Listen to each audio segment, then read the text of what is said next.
Graça e paz, meus amados irmãos. Que a graça e a paz do nosso Senhor e Salvador Jesus Cristo esteja com vocês hoje e para todo sempre. Pastor Fernando por aqui. Quero agradecer as pessoas que têm nos mandado mensagem, que têm acompanhado o nosso canal. E nós estamos aqui para mais um vídeo da série Minuto Metanoia, onde nós damos um breve resumo da palavra do Senhor, uma palavra de motivação para você, uma palavra de força para o teu dia.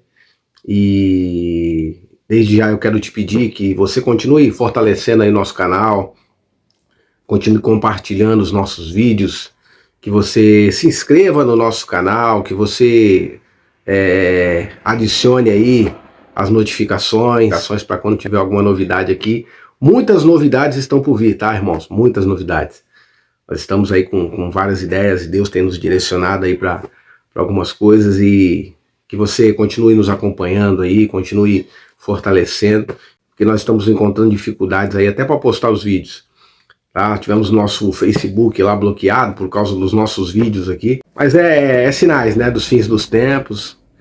Jesus está voltando e nós sabemos que isso faz parte de tudo aquilo que foi dito, todas as profecias estão se cumprindo, né? Então nós sabemos que vai acontecer, que não tem para onde correr, tá bom? Eu quero compartilhar uma palavra com você aqui, e eu quero falar sobre as nossas responsabilidades.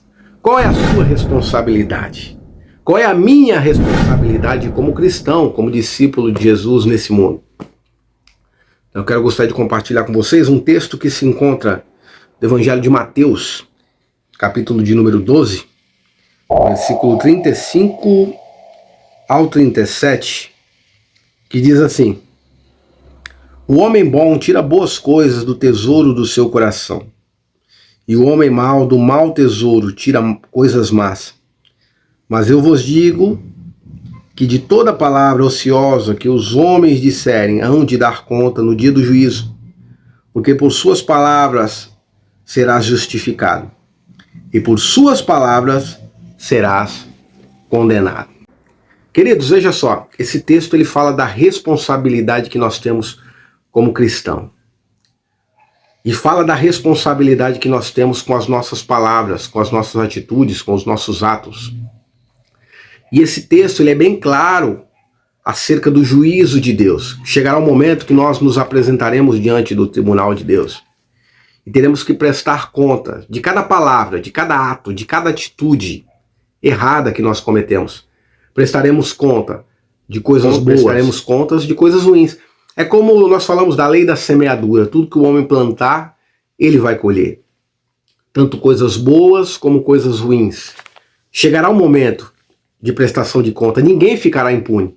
Então descanse. Talvez você esteja olhando para o lado e dizendo: olha, mas o fulano de tal, o ciclano, faz tantas coisas ruins e as coisas dão certo para ele. Querido, não te preocupe. A justiça vem de Deus. Deus ele é justo. E pode ter certeza que chegará a hora de prestação de contas. Todos nós teremos que prestar contas pelas nossas palavras e pelos nossos atos. Mas falando de responsabilidade, querido, nós somos seres que desde do nascimento, desde a nossa infância, nós somos ensinados a ter responsabilidades. Né? Nós, como filhos, temos responsabilidade de obedecer os nossos pais, obedecer os mais velhos, obedecer às autoridades sobre as nossas vidas. Nós, como pais, temos responsabilidade para com os nossos filhos de orientar, de ensinar, de discipular, ensinar o caminho do bem, ensinar o caminho da honra, da disciplina, do respeito. Isso é responsabilidade nossa. Às vezes nós mandamos os filhos para a escola exigindo que a escola os discipline, que a escola os ensine princípios, quando isso tem que se aprender em casa. É o pai e a mãe que ensina. Por isso que você olha para a humanidade hoje e vê uma humanidade perdida, querido. Gente doente, pessoas que não tiveram princípios, pessoas que foram criadas sem nenhum respeito, sem nenhum princípio moral, e estão gerando filhos, pessoas imorais como elas. Então, por isso que você vê a situação da humanidade, como está hoje. Né? Olha para o teu lado aí, você vai ver como é que tá as coisas, querido. É só Jesus para ter misericórdia da nossa vida. E nós, como cidadão, né, as pessoas que trabalham, que têm a sua responsabilidade com a sua empresa, você precisa cumprir com as suas obrigações, você tem responsabilidade com o horário, de bater cartão, de cumprir com as metas da empresa. Isso tudo são responsabilidades que são nos dadas como cidadão, como pessoa de bem.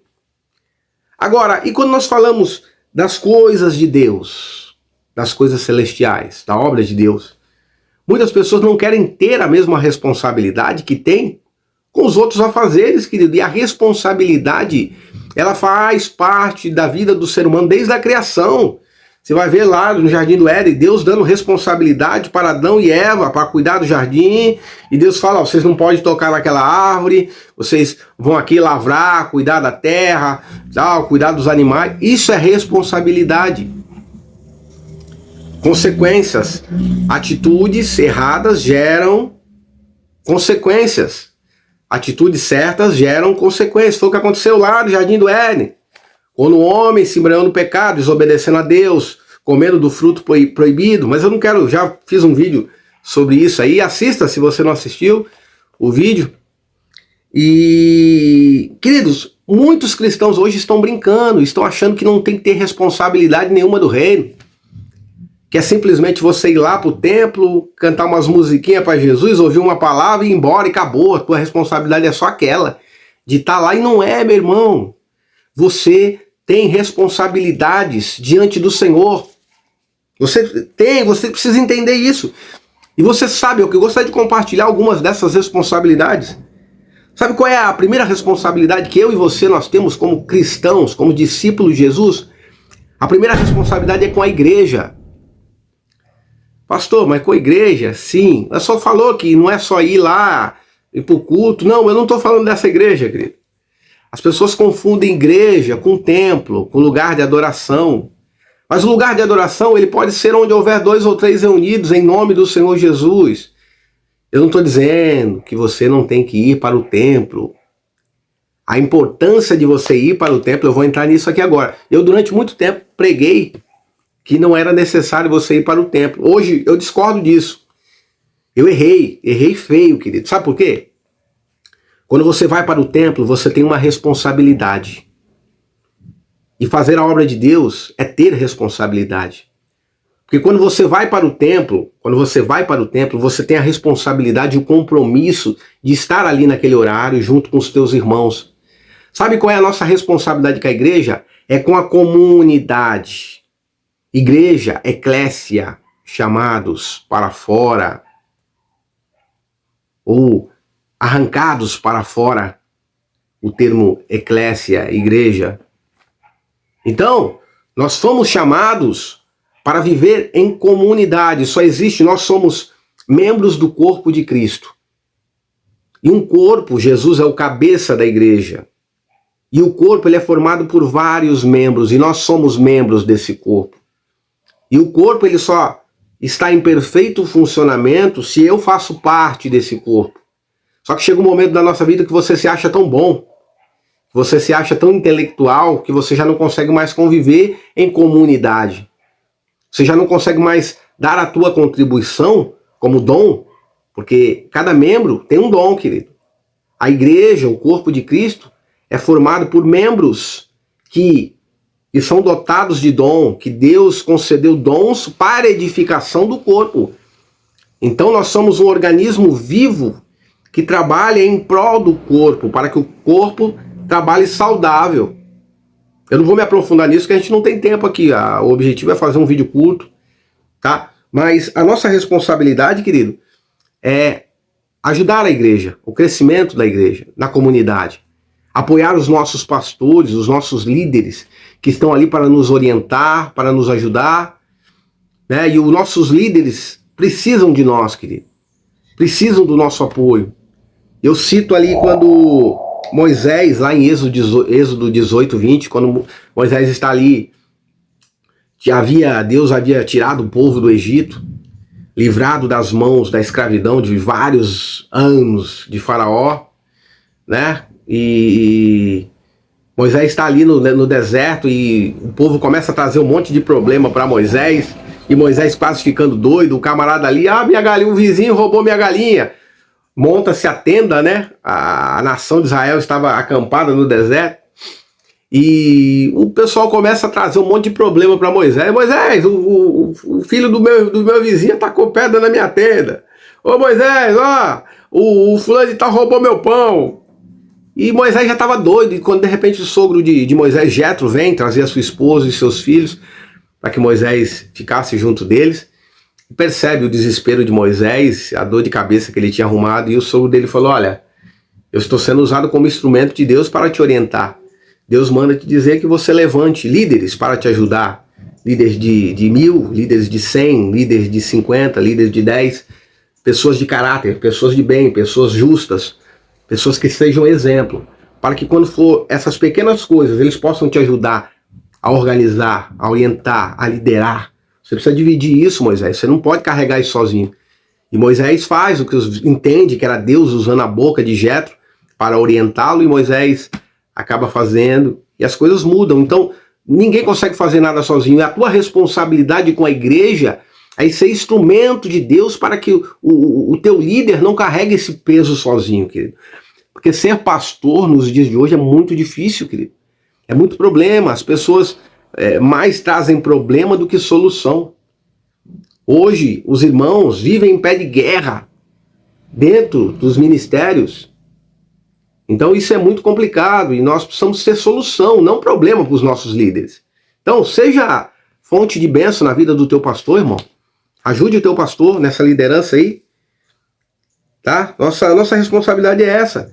Permanecer fiéis aos ensinos, à doutrina, que os frutos do Espírito se materializem na tua vida, querido. Sabe? E a nossa função, tu vai ver isso em 1 Tessalonicenses 5:11, consolai-vos uns aos outros em amor, edificai-vos uns aos outros. Nosso objetivo como membro do corpo de Cristo é um cuidar do outro. Quando a mão está doente, a outra mão cuida. Quando o braço está doente, o outro braço cuida. Quando o pé está doente, o outro vai sobrecarregar um pouco mais para poder suportar o peso do corpo, por causa que o outro está debilitado, mas sem cobrança, irmão, no amor. Sabe, fortalecendo uns aos outros, sem crítica, sem atacar pedra no irmão. Ajude o teu irmão, estenda as tuas mãos para o teu irmão. A nossa responsabilidade com a igreja é essa, meu irmão. É manter o corpo saudável, apoiar os nossos líderes. Sabe qual é a nossa outra responsabilidade, nossa segunda responsabilidade com a igreja? É a nossa responsabilidade para com o mundo. Pastor, mas eu tenho responsabilidade com o mundo? Tenho, querido. Qual foi a ordenança que Jesus nos deu? Lá em Marcos, capítulo de número 16, Marcos, capítulo de número 16, versículo 15, Jesus nos disse: ide e pregai o evangelho a toda criatura. Então a nossa responsabilidade para com o mundo é pregar o evangelho de Jesus. O evangelho de salvação, o evangelho de transformação, o evangelho de redenção, o evangelho que pode transformar qualquer pessoa, meu irmão. O evangelho que não existe causa perdida. Enquanto há vida, há esperança. Jesus, ele é poderoso para transformar qualquer pessoa. Não existe causas impossíveis para Deus. Não existe improváveis para Deus. Quando Deus tem uma obra e Deus escolhe alguém, não há nada que possa pará-lo. Então, meu irmão, a tua responsabilidade e a minha responsabilidade é pregar o evangelho. Nós somos chamados para ser luz do mundo. Mateus, capítulo de número 5, versículo de número 16. Nós somos chamados para ser luz. E que essa luz, meu irmão, floresça diante das trevas. Às vezes a gente fica reclamando: o meu bairro está tão problemático, há tanta criminalidade no meu bairro, a minha rua, tem tanto problema na minha rua. Sabe qual deve ser o problema, querido? Você já parou para pensar? Por que as trevas estão predominando? Por que as trevas estão dominando nos dias atuais? Por que as trevas têm dominado na tua rua? Por que as trevas têm dominado no teu bairro? Só existe trevas, meu irmão, quando há ausência de luz. E se a luz de Cristo que há em você, em mim e em você, se ela sobressair, quando há luz, as trevas batem em retirada, meu irmão. Só há trevas por causa da ausência de luz. Então o grande problema, muitas das vezes, é porque a luz de Cristo tem que ser apagada em você. Muitas das vezes nós nos tornamos religiosos. Nós achamos que não temos responsabilidade nenhuma com essas pessoas. Você tem responsabilidade de evangelizar, de falar do amor de Deus para essas pessoas, meu irmão. É a nossa responsabilidade que a luz de Cristo brilhe em nós. E se há trevas, meu irmão, é porque esse brilho de Jesus, essa luz de Cristo que está em nós tem sido ofuscada.